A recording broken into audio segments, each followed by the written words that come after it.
аралыктан уктууну улантабыз. 11-класстын геометрия сабагы, темабыз туура көпкырандыктын беттеринин аянттары.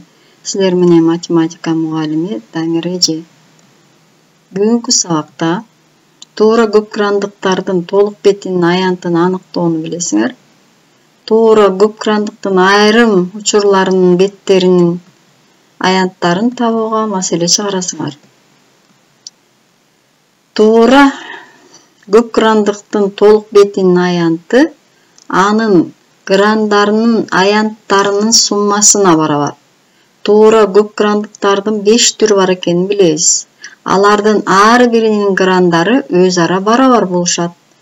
Ал грандар, мисалы үчүн, тең жактуу үч бурчтуктар, же квадраттар, ал куб, же туура 5 бурчтуктар болуп эсептелет. Бул шарт туура көпкырандыктын бетинин аянтын табууну бир нече жеңилдетет. Мынакей, туура көпкырандыктар тетраэдр, бүт грандарынын баары тең жактуу үч бурчтуктар, куб, бардык грандарынын баары квадраттан турат. Октаэдр, бул дагы үч бурчтуктардан турат, бардык грандары 8 үч бурчтуктан турат. Додекаэдр, бул мына 5 бурчтуктар, бардык грандары туура 5 бурчтук. Ал эми икосаэдр, бул дагы жалаң 3 бурчтуктардан турат. Анын грандары тең жактуу 3 бурчтуктар. Мына ушул 5 түрү бар. Туура көпкырандыктын бетинин аянтын табуу үчүн S барабар S1 көбөйтүлгөн n формуласы аркылуу аныкталат. Бул жерде S бир гранынын аянтын түшүндүрөт, а n болсо грандарынын санын түшүндүрөт. Анда эмесе ошого карата маселе иштейли. Туура тетраэдрдин кыры Ага барабар экен. Анда анын бетинин аянтын тапкыла дейт. Берилди, тетраэдр. Мына тетраэдр туура 3 бурчтуктардан турат. Канча граны бар? 1, 2, анын артында 3, анан негизиндеги менен 4 граны бар.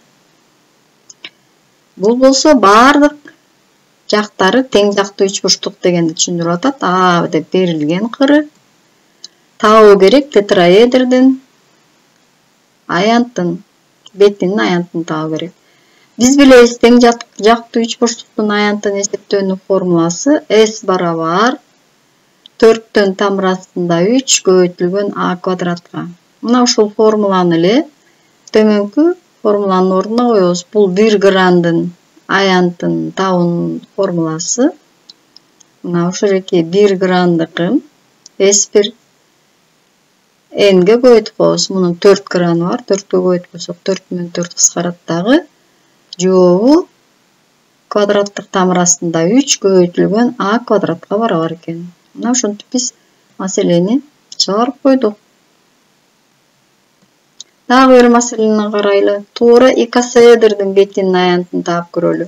Туура икосаэдрдин кыры А берилиптир, бетинин аянтын тапкыла дейт.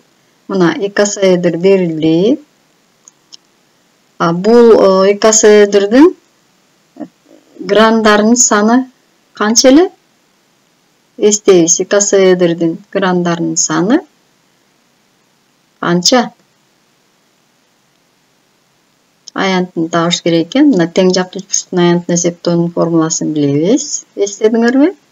Демек, икосаэдрдин 20 граны бар экен. Мына n'дин ордуна 20-ны коебуз. 4 менен 20 кыскарып кетсе 5 калат. 5 квадраттык тамырда көбөйтүлгөн 3 А квадратка барабар экен. Бул жерге Анын ордуна кыры белгилүү болсо, анда Анын ордуна ошол санды коюп коюп эле эсеп чыгарып койсо болот. Жообу 5 көбөйтүлгөн квадраттык тамырда 3 көбөйтүлгөн А квадрат. Балдар, бүгүн биз көпкырандыктардын айрым аянттарын тапканды үйрөндүк. Үйгө тапшырма. Туура көпкырандыктын бетинин аянтын табуунун аныкталышын окуп чыгасыңар толук. Мисалдарды дептерге жазып алгыла, чиймелерин чийгиле. Окуу китебинин 77 бетиндеги 25 параграфтагы номер 2 жана номер 5 маселелерди чыгарабыз. Кийинки сабакта жолугушкуча саламатта